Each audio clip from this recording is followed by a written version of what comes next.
बालबोध पाठमाला भाग 1 के आधार से कल तक हम यहाँ णमकार महामंत्र और चत्तारी मंगल पाठ इसकी चर्चा अपेक्षित विस्तार से कर चुके हैं। सामान्य जानकारी हम सभी ले चुके हैं कि यह णमकार महामंत्र जैन परंपरा का सबसे पहले लिखा गया कोई मंत्र है। सर्वोत्कृष्ट मंत्र है। पंच परमेष्ठियों को नमस्कार किया गया है। प्राकृत भाषा में है, गाथा छंद में है, मंगलाचरण के रूप में लिखा गया है और बहुत सारी बातें हमने इस णमकार महामंत्र के बारे में देखी थी, जानी थी। उसके उपरांत चत्तारी मंगल पाठ, उसमें भी कहाँ कहाँ हम बोलने में अशुद्धता करते हैं उसकी भी हमने चर्चा की। मंगल किसे कहते हैं, उत्तम किसे कहते हैं और शरण किसे कहते हैं, इसकी परिभाषात्मक चर्चा भी हुई। जो मोह राग द्वेष रूपी पापों को गलावे और सच्चा सुख उत्पन्न करे उसे कहते हैं हम मंगल। मंगल, मंग लो है ना, दो तरह से उसके टुकड़े करके देखे हमने। तो जो मोह राग द्वेष रूपी पापों को गलावे है ना, मंग और गल जो पापों को गलावे, और मंग लो जो सुख उत्पन्न करे उसका नाम मंगल है। उत्तम जो लोक में सबसे महान हो, भाई परिभाषाएं आप लोग बोलेंगे तो याद होगी। जो लोक में सबसे महान हो उसे उत्तम कहते हैं। शरण सहारे को कहते हैं, शरण सहारे को कहते हैं। मंगल किसे कहते हैं,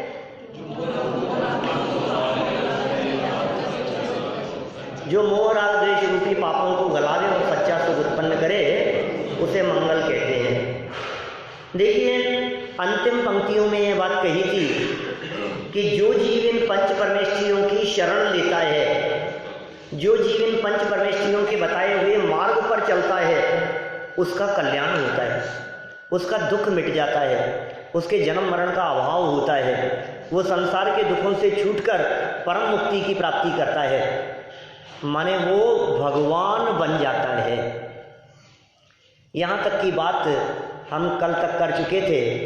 4 मंगल कौन है, 4 उत्तम कौन है और 4 शरण कौन है, यह बात भी हुई थी। और इससे एक बात और निकलकर सामने आई कि इन 4 के अलावा 5वां कोई शरण नहीं है। और किसका सहारा लें हम किसकी शरण में जाएं, किसका आश्रय लें, किसकी बात करें। इन 4 के अलावा और कोई सहारा नहीं है हमारे लिए। सहारा किसके लिए, सुखी होने के लिए, है ही नहीं और कोई। चलिए भगवान कौन होते हैं, पाठ 3, तीसरे पाठ की तरफ हम आगे बढ़ते हैं। तीर्थंकर भगवान कौन होते हैं, तीर्थंकर कौन होते हैं भगवान। जब हम आपसे पूछते हैं कि आप कौन हैं तो आप कहते हो हम तो भक्त हैं। मंदिर आते हैं ना, भगवान की पूजन करते हैं, भक्त हैं। तो भक्त तो भगवान के होते हैं। तो भगवान कौन होते हैं ये बताओ। तो जब हम पूछते हैं भगवान कौन होते हैं तो सामने से जवाब आता है आदिनाथ भगवान होते हैं, महावीर भगवान होते हैं, बाहुबली भगवान होते हैं, 24 भगवान हैं। नहीं, होते कौन है ये बताओ। क्या ये होते कौन है समझ में नहीं आया। होते कौन है मतलब भगवान कौन होते हैं, इसके जवाब में क्या आप भगवान के नाम बतलाना चाहते हैं? हम भगवान के स्वरूप की बात कर रहे हैं। भगवान कौन होते हैं? जिस तरह से हमने मंगल की बात कही थी, मंगल मंगल, उसी तरह से भ ग और वान, 3 तरह से तोड़ना है इसको। एक भ प्लस ग प्लस वान। भ माने होता है सुख, भ माने होता है आनंद। आप जानते हैं एकाक्षरी जो शब्द हैं उनके अनेक तरह के अर्थ कई जगह मिलते हैं। कई जगह ऐसे प्रयोग भी अपने पंडित साहब भी सुनाया करते थे, एकाक्षरी, 2 अक्षरी, 3 अक्षरी, ऐसे छंद और ऐसे दोहे भी। तो भ माने होता है सुख और आनंद, और ग माने होता है ज्ञान। भ माने आनंद और ग माने ज्ञान, और वान का मतलब है संपन्न, जैसे धनवान, वैभववान, परिवारवान, गुणवान। गुणवान मतलब गुणों से संपन्न, और संपन्न या कहेंगे अपन, और क्या शब्द दिए अपन ने, धनवान। धनवान मतलब जो धन से संपन्न है वो धनवान। इसी तरह से भगवान जो भग से संपन्न है वो भगवान। तो भग क्या है? भ माने कहा आनंद और ग माने कहा ज्ञान। तो भग माने हो गया आनंद और ज्ञान। जो ज्ञान और आनंद से संपन्न हो वे भगवान है। किसे कहे भगवान? जिनमें ज्ञान हो, जिसमें आनंद हो, जिनमें सुख हो, जो पूर्ण सुखी हो, जो पूर्ण ज्ञाता हो, जो सारे जगत को जानने वाले हो, जो सबसे ज्यादा सुखी हैं, वो है भगवान। भगवान सबसे ज्यादा सुखी हैं। देखिए यहाँ बच्चों की दृष्टि से बात की है, छोटे छोटे से बच्चों को समझाने के लिए। बालबोध पाठमाला भाग 1 है ना। जब ये बालबोध पाठमाला भाग 1 लिखी गई तो उस समय यह कल्पना भी नहीं की गई होगी कि ये बड़ों के लिए पढ़ाई जाएगी। इसलिए जिस तरह से ये पाठ की संरचना हुई है, यह संरचना बच्चों के आधार पर हुई है, बच्चों को लक्ष्य में रख करके हुई है।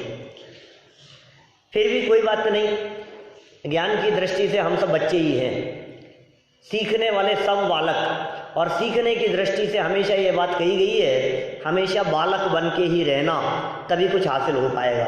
बड़े बनने की कोशिश करोगे तो कुछ नहीं सीख पाओगे।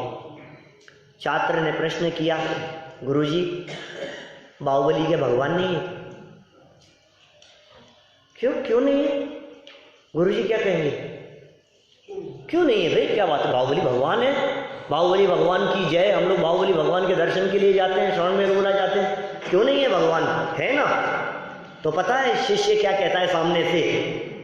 24 भगवानों में तो उनका नाम आता ही नहीं है। माने उस बच्चे को 24 भगवान के नाम पता है। यश मालूम है?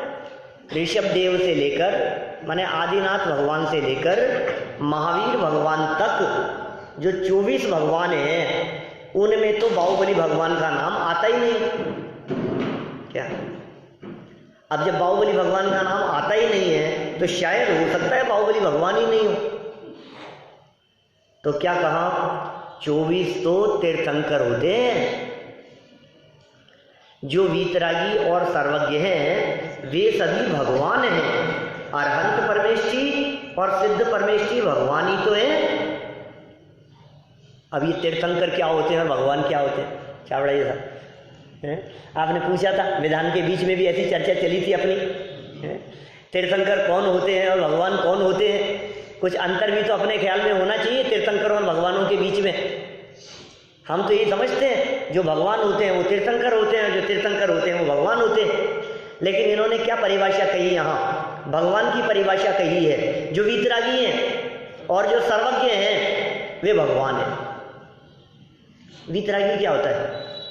सर्वज्ञ क्या होता है? वीतरागता किसे कहते हैं, सर्वज्ञता किसे कहते हैं? वीत राग, राग जिसमें से चला गया वो वीतरागी है।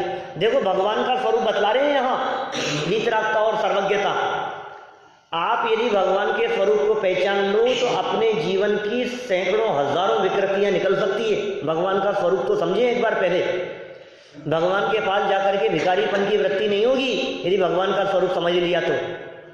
भगवान के पास जाकर के कुछ डिमांड नहीं होगी, कुछ कामना नहीं होगी। भगवान के कुछ तो मांगे, भगवान के पास जाकर के कुछ तो देंगे। भगवान हमारे संकट दूर हो जाएंगे, भगवान हमारी परेशानियां दूर हो जाएगी, हे भगवान हमें बचा लो, हे भगवान हमारी तबीयत ठीक हो जाए, हे भगवान घर में अम्मा जी ठीक हो जाए। क्या लगता है आपको?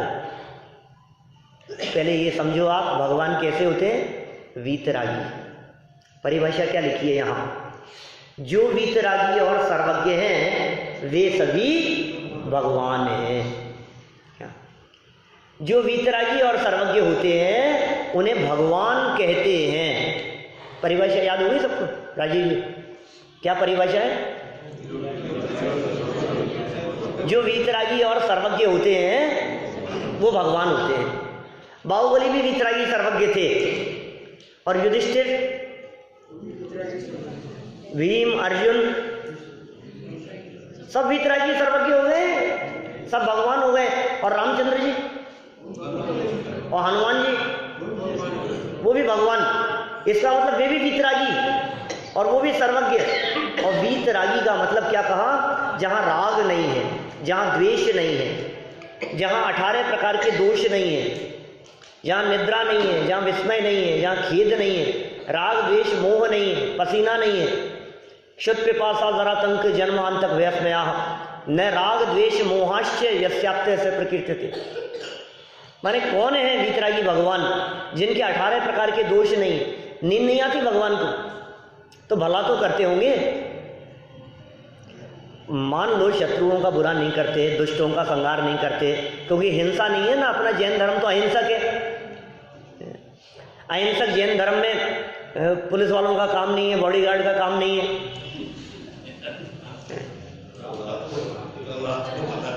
कल रात को बताया था क्या ऐसा? पुलिस वालों की जरूरत नहीं है, अहिंसक है ना अपन तो। चलो कोई बात नहीं, दूसरों को मारने का मत करो आप, दुष्टों के संहार की बात मत करो, लेकिन भक्तों से प्रेम तो करो। बोलो, हमारे भगवान भक्तों का भला नहीं करते क्या? फिर क्यों आएंगे लोग मंदिर यदि भगवान भला नहीं करेंगे तो? भगवान परीक्षा में पास करते हैं कि नहीं? हैप्पी नहीं करते? यश भगवान नहीं करते पास परीक्षा में? क्यों भाई नहीं करते? भगवान परीक्षा में पास नहीं करते, भगवान फेल भी नहीं करते। क्यों नहीं करते? उसका जवाब क्या है आपके पास में? क्योंकि भगवान वीतरागी है। बस ये समझ लो आप, भगवान वीतरागी है। इसका मतलब है हमारा भला भी नहीं करेंगे और हमारा बुरा भी नहीं करेंगे। जब भगवान भला और बुरा करते ही नहीं है तो फिर भगवान के पास में क्यों जाएं? हम क्यों जाएं भगवान के पास में? हम तो इसीलिए जाते हैं। और जब हमारे पास कोई परेशानी होती है, कोई संकट होता है, कोई प्रॉब्लम होती है तो ज़्यादा जाते हैं। देखो आप, जब हमारे ऊपर कोई ना कोई संकट आता है तो शायद भगवान के सामने खड़े होकर के श्रद्धा और भक्ति ज़्यादा प्रदर्शित होती है। हे भगवान, हे भगवान थोड़ा धूसता है, थोड़ा घबराता है, भगवान याद आते हैं। दुख में सुमिरन सब करे और सुख में करे ना, जो सुख में सुमिरन करे। किसकी पंक्ति है? जैन धर्म की पंक्तियां नहीं है क्या? कबीरदास जी की पंक्तियां हैं। दुख में भगवान ज़्यादा याद आते हैं, संकट के काल में, परेशानियों के काल में भगवान याद आते हैं। थोड़ी सी तकलीफ आ जाए, देखो आप मंदिर में 5 मिनट की जगह 15 मिनट लगाना शुरू कर देगा। क्यों? भगवान भला करें। अच्छा, कौन से भगवान करते हैं भला? 24 में से कोई नहीं करते? पार्श्वनाथ तो करते हैं यार, क्या बात कर रहे हो? मुझे पता है, एक बार कह रहे थे पार्श्वनाथ भगवान के बारे में। संकट मोचन नहीं है क्या चिंतामणि पार्श्वनाथ? पार्श्वनाथ भगवान इतने फेमस क्यों हो गए बताओ? क्योंकि वे मेटो मेटो जी दुख मिटाने वाले हैं, संकट मिटाते हैं, ऐसा लगता है ना अपने को जब बोलते हैं अपन मेटो मेटो जी संकट हमारा। नहीं मिटते हैं क्या? नहीं मिटते हैं, संकट मिटते हैं, लेकिन कैसे? उन तीर्थंकर परमात्माओं के माध्यम से संकट मिटाने की विधि कुछ अलग प्रकार की है। वो विधि है उनका उपदेश, वो विधि है उनका बतलाया हुआ मार्ग। जो जीव तीर्थंकरों के बताए हुए मार्ग पर चलते हैं उनके संकट अपने आप मिट जाते हैं। जो जीव भगवान के बताए हुए मार्ग पर चलते हैं उनकी विपत्तियां, संकट, आपत्तियां सब सहज दूर हो जाती है। यदि आप भी ये चाहते हैं कि अपने संकट मिटे तो पार्श्वनाथ भगवान को अर्घ चढ़ाने से काम नहीं चलेगा, पार्श्वनाथ भगवान के बताए हुए मार्ग पर चलना पड़ेगा। भगवान क्या बताते हैं? भला तो करेंगे नहीं। अच्छा, आपको पहचानते होंगे कि नहीं कि अरुण जी हैं, ये अजय जी हैं? नहीं पहचानते होंगे। ये विकास जी हैं, नहीं पहचान? भगवान जानते हैं कि नहीं? जानते तो सब हैं। तो क्या आपसे परिचय है क्या उनका खास? नहीं है, ऐसा तो नहीं है। भगवान वीतरागी है भैया। एक गुण समझ में आ जाए हमारे को तो सारी अपेक्षाएं मिट जाए। और देखो जितने जगत में झगड़े खड़े होते हैं ये सब अपेक्षा से खड़े होते हैं। झगड़ों का कारण अपेक्षा है। जो अपेक्षा रखता है वो उपेक्षा का कारण बनता है, उपेक्षा का शिकार होता है। जहां अपेक्षा होगी वो उपेक्षित होगा। अपेक्षा मत रखो। भगवान से अपेक्षा रखें कि नहीं रखें? भला करने की, दुख दूर करने की अपेक्षा भगवान से भी नहीं रखें। दुनिया से तो रखो ही मत, भगवान से भी मत रखो, क्योंकि भगवान वीतरागी है। तो फिर अपने दुख सुना तो सकते हैं भगवान को जाकर के, फिर सर्वज्ञ बोलो। भगवान हमारा भला करेंगे नहीं कि कोई बात नहीं, करे चाहे नहीं करे, क्या काम हो चाहे नहीं हो, लेकिन एक बार कम से कम जाकर के अपना दुखड़ा रो तो आए, सुना तो आए उनके सामने जाकर के। ऐसा लगता है ना भाई। देखो कभी कभी क्या होता है, कोई काम जब अपने अटक रहे होते हैं और अपन सोचते हैं कि मिनिस्टरों के पास जाकर के काम होगा, उसके हाथ में है, उसके हाथ में है, ऐसा हम लोग सोचते हैं। वो कर सकता है, वो कर सकता है। तो फिर कोई कहता है अरे नहीं कोई नहीं करेगा, तो फिर अपन क्या कहते हैं, जाके कह तो आओ यार, करेगा तो ठीक है, नहीं करेगा तो ठीक है। तो ऐसे ही हम भगवान को जाकर के सुना तो आए। अब ये कह रहे हैं भगवान तो सर्वज्ञ हैं, माने भगवान सब कुछ जानते भी हैं। अब क्या करोगे आप? भगवान की सर्वज्ञता समझ में आ जाए, भगवान सब कुछ जानते हैं, सब कुछ देखते हैं, भगवान के ज्ञान में सब कुछ झलकता है, भगवान से कोई बात छिपी नहीं रहती है। आप पाप से बच जाएंगे। आप हिंसा नहीं कर सकते, आप झूठ नहीं बोल सकते, आप चोरी नहीं कर सकते, आप कुशील व्यभिचार नहीं कर सकते, आप बेईमानी धोखाधड़ी नहीं कर सकते। आपको पता लग जाए एक बार भगवान देख रहे हैं, भगवान को पता है इस बात का। कोई भी अपराध ये व्यक्ति तब करता है जब इसको लगता है कि कोई नहीं देख रहा है। जैसे इसको पता लगा ना कोई नहीं देख रहा है, किसी को पता नहीं है। और यहाँ क्या कह रहे हैं, भगवान कैसे सर्वज्ञ है। सर्वज्ञ है का मतलब भगवान सब कुछ देख रहे हैं, भगवान को सब बात का पता है। तो अब चोरी करना कि नहीं करना? नहीं ना, करना चाहिए, नहीं करना चाहिए। झूठ बोलना चाहिए कि नहीं? मैंने तो बोल दिया, क्या पता लगेगा। मम्मी को आकर के कुछ भी कह दिया, स्कूल में कुछ भी कह दिया, ऐसा हो गया था इसलिए होमवर्क नहीं किया। घर आकर के घर की चर्चा, ऑफिस की चर्चा, इधर की उधर, उधर की उधर, किसी को क्या पता लगेगा। यहाँ क्या कह रहे हैं, भगवान को सब पता है। भगवान कैसे होते हैं, परिभाषा बतलाओ एक बार जल्दी से सब। जो वीतरागी और सर्वज्ञ होते हैं उन्हें भगवान कहते हैं। तो तीर्थंकर नहीं होते हैं क्या वीतरागी और सर्वज्ञ? तीर्थंकर भी वीतरागी और सर्वज्ञ होते हैं, भगवान भी वीतरागी और सर्वज्ञ होते हैं, तीर्थंकर भी वीतरागी और सर्वज्ञ होते हैं। तो फिर अंतर क्या है दोनों में? बाहुबली भगवान तो थे लेकिन तीर्थंकर नहीं थे। क्या बात?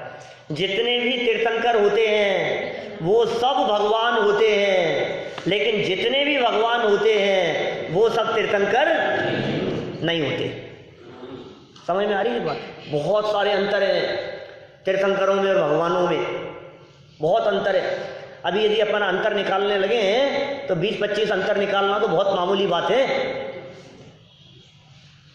भगवान जितने होते हैं वो अरहंत भी होते हैं और सिद्ध भी होते हैं। यहाँ आई ना एक लाइन, अरहंत परमेष्ठी और सिद्ध परमेष्ठी भगवान ही तो हैं।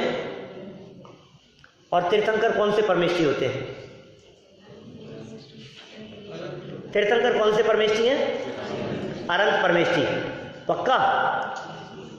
अच्छा, ऋषभ देव से महावीर तक के 24 तीर्थंकर अभी कौन से परमेष्ठी हैं? ये क्या हुआ? ऋषभ देव से महावीर तक ये 24 तीर्थंकर है ना सब, कौन से परमेष्ठी में आते हैं? अरिहंत, सिद्ध, आचार्य, उपाध्याय, साधु।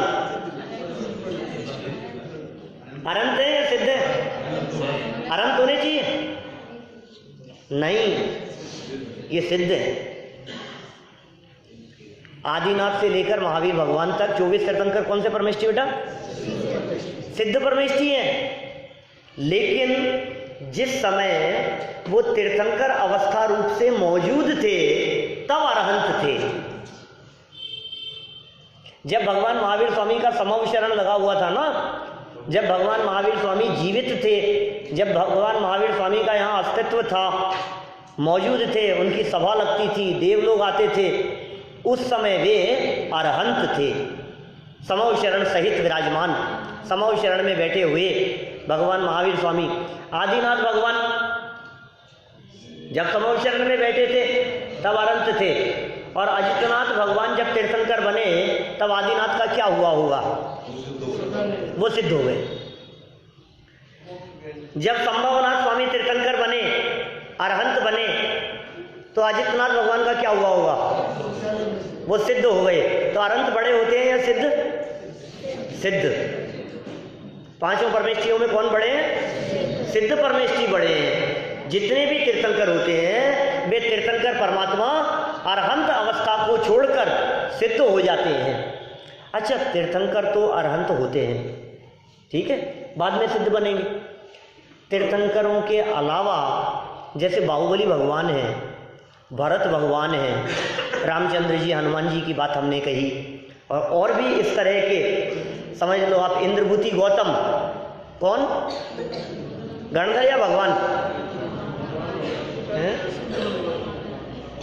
इंद्रभूति गौतम का नाम सुना है? गौतम गणधर का नाम सुना है? गणधर थे, गणधर थे, उसके बाद में भगवान थे, अरहंत भगवान थे। 12 वर्षों तक अरहंत भगवान रहे और उसके बाद वे सिद्ध भगवान हो गए।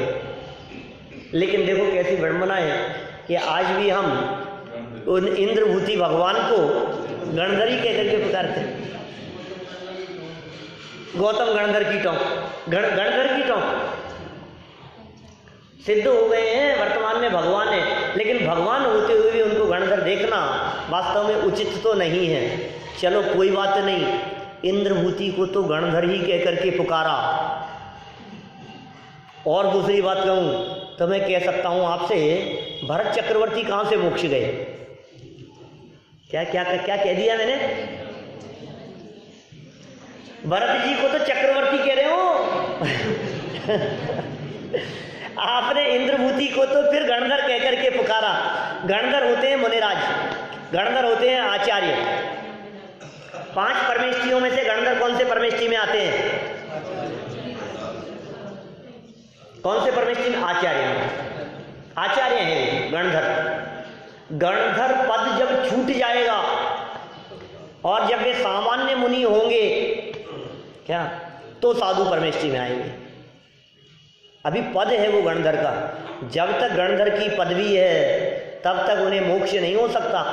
इसलिए ऐसा नियम है कि तीर्थंकर परमात्माओं के जो गणधर होते हैं वे गणधर तीर्थंकरों के पहले मोक्ष नहीं जाते, ऐसा नियम है।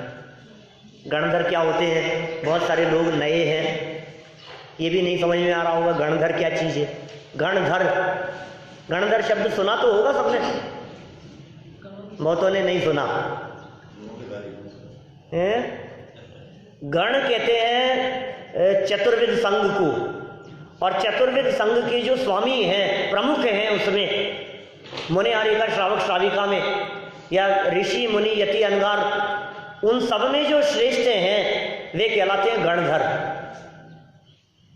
गणधर तीर्थंकरों के समूह शरण में होते हैं, इसके अलावा कहीं नहीं होते। गणधर वे होते हैं जिनमें सबसे ज़्यादा भगवान के उपदेश को ग्रहण करने की पावर होती है, ग्रास्पिंग पावर होती है। तीर्थंकर परमात्मा का उपदेश होता है, सामान्य भगवानों का उपदेश नहीं होता। तीर्थंकर परमात्मा के उपदेश को, उनकी वाणी को दिव्य ध्वनि कहते हैं, सामान्य भगवानों की दिव्य ध्वनि नहीं होती। तो जो तीर्थंकर परमात्मा का उपदेश होता है, समूह शरण में बैठकर उनके उपदेश को सबसे ज़्यादा जो ग्रहण कर सके, सबसे ज़्यादा ग्रास्पिंग जिनके द्वारा हो सके, सबसे ज़्यादा पात्रता जिनमें हो, वे कौन कहलाते हैं? गणधर। समझ में आ रही है गणधर कौन होते हैं? तीर्थंकरों के उपदेश को सबसे ज़्यादा ग्रहण कर सकें, प्रमुख, उनके बिना उपदेश ही नहीं होता। भगवान महावीर स्वामी के समूह शरण में 66 दिन तक गणधर नहीं थे, इसलिए भगवान महावीर स्वामी का उपदेश नहीं हुआ 66 दिन तक। और फिर इंद्रभूति वे गणधर बनकर के जब आने के बाद जब गणधर बने तो भगवान महावीर स्वामी का उपदेश प्रारंभ हुआ। जितने भी गणधर होते हैं, वीतरागी संत होते हैं, नग्न दिगंबर मुनिराज होते हैं, आचार्यों से श्रेष्ठ होते हैं, जितने गणधर होते हैं वे मति ज्ञान, श्रुत ज्ञान, अवधि ज्ञान और मने परिय ज्ञान के धारी होते हैं। जितने भी गणधर होते हैं उनके 64 रिद्धियों में से 63 रिद्धियाँ होती है। बच्चे नहीं समझ पा रहे होंगे, बड़े तो सब जानते ही हैं। रिद्धियाँ होती है मुनिराजों के जीवन में। रिद्धियाँ माने चमत्कार, अनेक प्रकार की शक्तियाँ।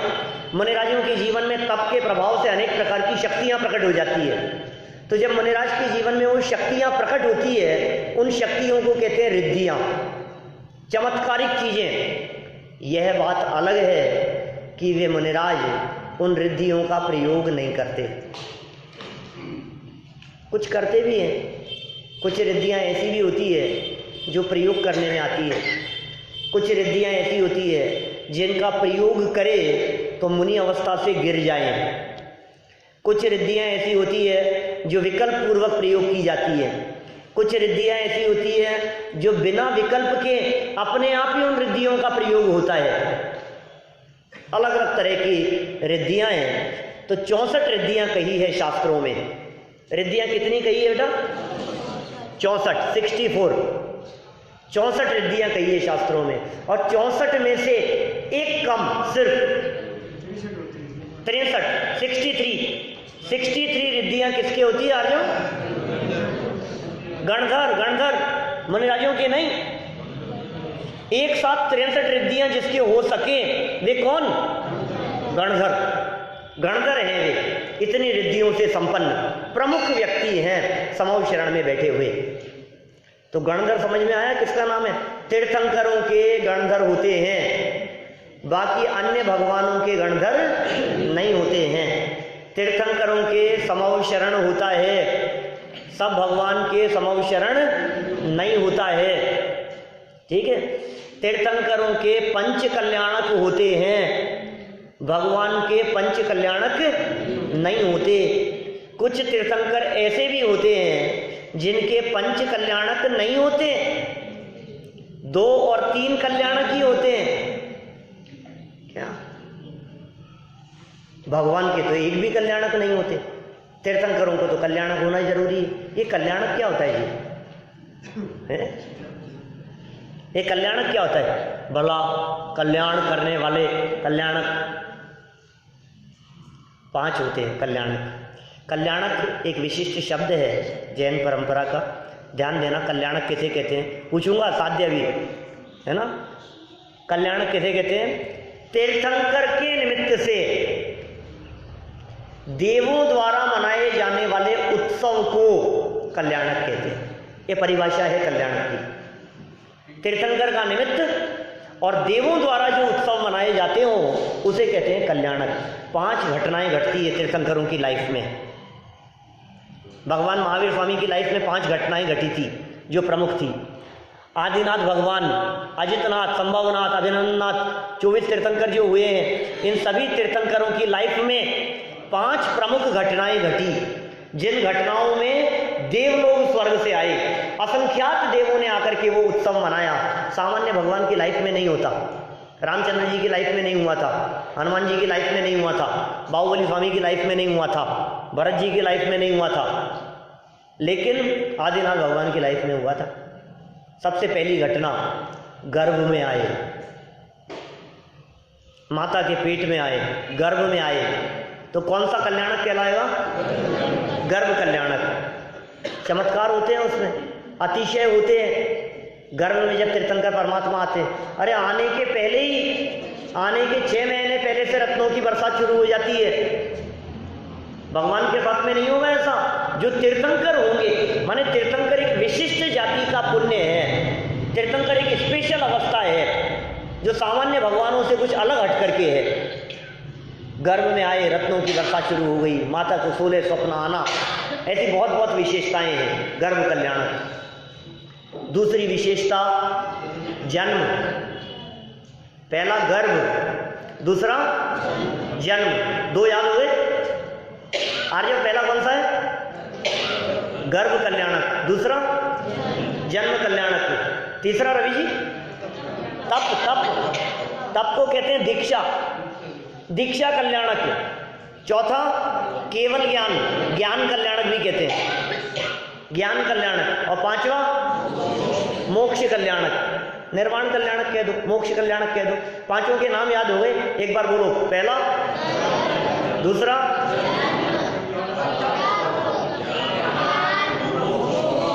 5 कल्याणक हैं। किन के होते हैं 5 कल्याणक? भगवानों के। कौन से भगवानों के?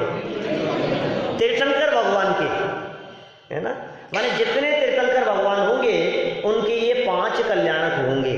जन्म का उत्सव मनाने के लिए देव आते हैं, सुमेरु पर्वत पर ले जाते हैं। यहाँ ये रचना दिख रही है ना, इधर बाल तीर्थंकर का जन्माभिषेक की रचना मार्बल पे बनी हुई, 200-250 साल पहले की रचना है। सुमेरु पर्वत दिख रहा है, ऐरावत हाथी पर बाल तीर्थंकर को बिठा करके ले जा रहे हैं, उत्सव मना रहे हैं। इसी तरह से दीक्षा कल्याणक, दीक्षा कल्याणक या तप कल्याणक, घर गृहस्थी, परिवार, राजपाट आदि का त्याग करके दीक्षा ले ली, केवल ज्ञान की प्राप्ति हो गई तो समव शरण की रचना हो जाती है। और फिर अरहंत से भी जब सिद्ध बन जाते हैं तो मोक्ष कल्याणक। 5 हो गए ऐसे, ये हुए तीर्थंकरों के, और भगवान के नहीं होते। अंतर समझ में आ रहा है दोनों में, तीर्थंकर और भगवान में? सभी भगवान तीर्थंकर नहीं होते और सभी तीर्थंकर भगवान होते हैं। चलो आगे पढ़ते हैं अपन। यहाँ देखो, भगवान की परिभाषा पढ़ी है अभी अपन ने। यहाँ भगवान की परिभाषा क्या पढ़ी? जो वीतरागी और सर्वज्ञ होते हैं वे सभी भगवान होते हैं। कौन कौन से परमेष्ठी आएंगे इसमें? अनंत परमेष्ठी और सिद्ध परमेष्ठी। प्रश्न किया बालक ने, क्या तीर्थंकर भगवान नहीं होते? तीर्थंकर तो भगवान होते ही हैं, पर साथ ही जो तीर्थंकर ना हो पर वीतरागी और पूर्ण ज्ञानी हो, वे अरहंत और सिद्ध भी भगवान है। हो गई ना बात स्पष्ट? अरहंत और सिद्ध भी भगवान हैं और तीर्थंकर तो भगवान होते ही हैं। प्रश्न किया तो तीर्थंकर किसे कहते हैं ये बताओ। कुछ परिभाषा तीर्थंकर की, 3 महत्वपूर्ण पॉइंट दिए तीर्थंकर की परिभाषा बतलाते हुए। तीर्थंकर परमात्मा की परिभाषा बतलाते हुए यहाँ 3 पॉइंट दिए हैं, याद करने हैं अभी तीनों, सबको याद होने चाहिए। इस सभा में बैठे हुए कोई व्यक्ति ऐसे नहीं हो। देखिए, यदि आपको प्रारंभ से जैन धर्म सीखना है तो छोटी छोटी बातें अपने दिमाग में याद करनी पड़ेगी। यदि ये छोटी छोटी बातें दिमाग में याद नहीं हुई तो फिर वही बात है, आना और नहीं आना सब बराबर हो गया। फिर क्या सीखा आपने? तीर्थंकर की परिभाषा, पहला वाक्य, जो समव शरण नहीं, जो धर्म तीर्थ का उपदेश देते हैं। पहला वाक्य क्या है? जो धर्म तीर्थ का उपदेश देते हैं। धर्म तीर्थ क्या होता है? मुक्ति का मार्ग। समूह शरण में बैठ करके उपदेश देते हैं, जगत के जीवों को मुक्ति का मार्ग बतलाते हैं। तीर्थंकर जब तक नहीं होते तब तक मुक्ति का मार्ग कोई नहीं बतलाता है। इस युग में सबसे पहले मुक्ति का मार्ग किसने बतलाया? इस युग में सबसे पहले भगवान कौन बने? सबसे पहले कौन बने भगवान? पक्का बोलो बोलो। भरत जी तो नहीं गए थे, बाहुबली पहले मोक्ष चले गए थे। अच्छा, तो मैं ये पूछ रहा हूँ, अच्छा उनसे भी पहले सबसे पहले मोक्ष कौन गए इस युग में? अनंत वीर्य का नाम आता है। अनंत वीर्य इस युग में सबसे पहले मोक्ष गए हैं। लेकिन मैं प्रश्न क्या पूछ रहा हूँ, सबसे पहले भगवान कौन बने इस युग में? आदिनाथ, तीर्थंकर। हाँ, अरहंत अवस्था भगवान है ना, अरहंत अवस्था भगवान है ना, तो सबसे पहले अरहंत इस युग में आदिनाथ भगवान हुए। सबसे पहले तीर्थंकर। नहीं, सुनो तो सही, अभी थोड़ा समझना पड़ेगा इस बात को। आदिनाथ भगवान सबसे पहले केवल ज्ञान की प्राप्ति हुई उनको। हम लोग सब जानते हैं, आदिनाथ स्वामी ने या ऋषभदेव स्वामी ने जब दीक्षा ली थी उस समय कोई व्यक्ति मुनि नहीं था उनसे पहले। आदिनाथ से पहले तो कोई मुनि था ही नहीं। कोई व्यक्ति आहार की विधि नहीं जानता था, किसी को पता नहीं था तीर्थंकर कैसे होते हैं, मुनि कैसे होते हैं, दिगंबर दशा क्या होती है, ये अवस्था किस प्रकार की है, कोई भी नहीं पहचानता था। फिर क्या हुआ, 6 महीने तक घूमते रहे। 6 महीने तो उठे नहीं, और फिर 6-7 महीने कुछ दिन के लिए, 7 महीने 8 दिन के लिए रोजाना चक्कर लगाते रहे। कोई विधि नहीं जानता था। इससे यह बात तो सिद्ध हो गई कि सबसे पहले यदि इस युग में कोई मुनि बने तो आदिनाथ स्वामी सबसे पहले मुनि।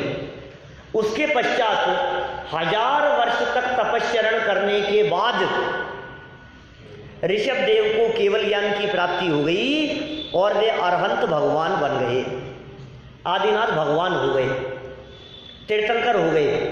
फिर उनका समव शरण लगा, और समव शरण में सबसे पहले जैसे ही इनको केवल ज्ञान हुआ तो हम में से बहुत लोग जानते हैं भरत जी को 3 शुभ सूचनाएं एक साथ मिली थी। कौन कौन सी? एक तो केवल ज्ञान, ऋषभदेव को केवल ज्ञान हुआ, पुत्र का जन्म हुआ और चक्र रत्न प्रकट हुआ आयुचाला में चक्र रत्न प्रकट हुआ। इसका मतलब उससे पहले वो चक्रवर्ती नहीं थे। फिर भरत जी सबसे पहले जाकर के ऋषभदेव के समूह शरण में उनका उपदेश सुना, उनके केवल ज्ञान कल्याणक मनाया, उनकी पूजन की, उत्सव किया, फिर घर आकर के जन्मोत्सव मनाया और फिर दिग्विजय के लिए निकल गए 6 खंड को जीतने के लिए, 60,000 वर्ष के लिए भरत जी। और जब 60,000 वर्ष घूम फिर करके आए तब चक्र अंदर प्रवेश नहीं किया और बाहुबली से युद्ध हुआ। इसका मतलब उस समय तक बाहुबली भी भगवान नहीं बने थे। भरत तो भगवान हुए ही नहीं थे, बाहुबली भी नहीं हुए थे। फिर क्या हुआ, ऋषभदेव तो पहले केवल ज्ञानी हो चुके थे, ऋषभदेव तो पहले अरहंत हो चुके थे। समूह शरण में तीर्थंकर परमात्मा बैठे हुए हैं, उपदेश हो रहा है। ऋषभदेव भगवान के उपदेश को सुनकर सैकड़ों लोगों ने, हजारों लोगों ने, अनगिनती लोगों ने ऋषभदेव से पहले सिद्ध अवस्था की प्राप्ति कर ली। ये तो अरहंत ही बने रहे क्या? इनका तो उपदेश ही हो रहा है ऋषभदेव परमात्मा का तो, और इनके उपदेश को सुनकर बहुत से लोगों का कल्याण हो गया। इनके उपदेश को सुनकर बाहुबली भी दीक्षा ले ली, इनके उपदेश को सुनकर के और भी इनके बेटे अनंत वीर्य दीक्षा ले ली, मुनि बन गए, केवल ज्ञान की प्राप्ति हो गई, सिद्ध बन गए और ऋषभदेव से पहले मोक्ष चले गए क्या? लेकिन सबसे पहले भगवान तो ऋषभदेव ही हुए। केवल ज्ञान की प्राप्ति तो सबसे पहले किसको हुई? ऋषभदेव भगवान को ही हुई। माने केवल ज्ञान की प्राप्ति सबसे पहले ऋषभदेव भगवान को, और मोक्ष जाने वाले सबसे पहले अनंत वीर्य। यश कौन है मोक्ष जाने वाले सबसे पहले? अनंत वीर्य, इनके पुत्र थे, ऋषभदेव के बेटे थे। अनंत वीर्य ऋषभदेव के बेटे थे, और न मालूम कितने जीव इनसे पहले मोक्ष चले गए। चलो यहाँ क्या कह रहे हैं हम? धर्म तीर्थ का उपदेश। ऋषभदेव के तो 2 ही पुत्र बताए। किसने कहा? देखो अभी है ना, आपको ये बात जानने के लिए 8-10 दिन का इंतजार करना पड़ेगा, क्योंकि इसी बालबोध पाठमाला भाग 1 में जब हम भगवान ऋषभदेव वाला पाठ पढ़ेंगे ना, क्या तो पूरी कहानी समझ में आएगी। ऋषभदेव के कितने पुत्र थे, कितनी पुत्रियां थी। 2 नहीं थे, भरत और बाहुबली तो थे ही, और भी थे। आएगी 5-7-10 दिन में चर्चा, अपन करेंगे तब और विस्तार से बात। तीर्थंकर की परिभाषा में पहली लाइन, जो धर्म तीर्थ का उपदेश देते हैं। दूसरी चीज, समव शरण आदि विभूति से युक्त होते हैं, और जिनके तीर्थंकर नाम कर्म नाम का महापुण्य का उदय होता है, उन्हें तीर्थंकर कहते हैं। भाई देखो ऐसे नहीं होगी याद, मैं एक बार बोलता हूं, आप उसे रिपीट करना। सबसे पहला वाक्य, एक वाक्य, 3 वाक्य हैं, 3 वाक्यों में इस परिभाषा को देखेंगे, फिर इस परिभाषा के स्वरूप की चर्चा करेंगे थोड़ी बहुत। सबसे पहला वाक्य, जो धर्म तीर्थ का उपदेश देते हैं। बोलिए, जो बोलेगा उसे याद होगी, जो नहीं बोलेगा उसे याद नहीं होगी। जो धर्म तीर्थ का उपदेश देते हैं, समव शरण आदि विभूति से युक्त होते हैं, समव शरण आदि विभूति से युक्त होते हैं, और जिनके तीर्थंकर नाम कर्म नाम का महापुण्य का उदय होता है,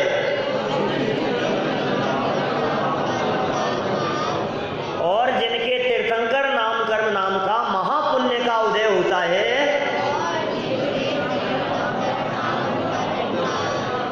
उन्हें तीर्थंकर कहते हैं। 3 बातें याद रहेगी, धर्म तीर्थ का उपदेश, समव शरण आदि विभूति, और तीर्थंकर नाम कर्म का उदय। 3 पॉइंट है। धर्म तीर्थ का उपदेश सामान्य केवलियों के नहीं होता, तीर्थंकरों के होता है। भगवान वीतरागी और सर्वज्ञ होते हैं, तीर्थंकर वीतरागी, सर्वज्ञ और हितोपदेशी भी होते हैं। क्या शब्द कह दिया तीसरा? हितोपदेशी, माने भगवान तो हैं ही वे, माने वीतरागी और सर्वज्ञ तो हैं ही, हितोपदेशी भी हैं, हितकारी उपदेश भी देते हैं। समझ में आ रही है बात? धर्म तीर्थ का उपदेश, समव शरण की रचना होती है, इनके माध्यम से धर्म तीर्थ चलता है। ये तीर्थ के नायक होते हैं, इनके उपदेश को सुनने के लिए असंख्यात जीव आकर के बैठते हैं, अनकाउंटेबल, असंख्यात देव, अनगिनत त्रियंच और लाखों करोड़ों की संख्या में मनुष्य ये भगवान का उपदेश सुनने के लिए आते हैं, तीर्थंकर की सभा में आकर के बैठते हैं। इनके माध्यम से जैन धर्म समझाया जाता है, वस्तु स्वरूप समझाया जाता है। जैन धर्म का वास्तविक स्वरूप क्या है, हम कौन है, भगवान कौन है, भगवान कैसे बन सकते हैं, उनके बताए हुए मार्ग पर चल करके उन जैसा बन सकते हैं हम, ये विधि तीर्थंकरों के समव शरण में बताई जाती है। तो पहला हो गया धर्म तीर्थ का उपदेश। दूसरा क्या कहा? समव शरण आदि विभूति। विभूति मतलब वैभव, संपन्नता, तीर्थंकरों का वैभव। देखो तो सही चमत्कार, जिन्होंने वर्षों पहले अपने जीवन में सब कुछ त्याग दिया हो, अब कैसा पुण्य का उदय आ गया है कि सर्वाधिक विभूति तीर्थंकरों के जीवन में दिखती है। बहुत बातें हैं तीर्थंकरों के संदर्भ में।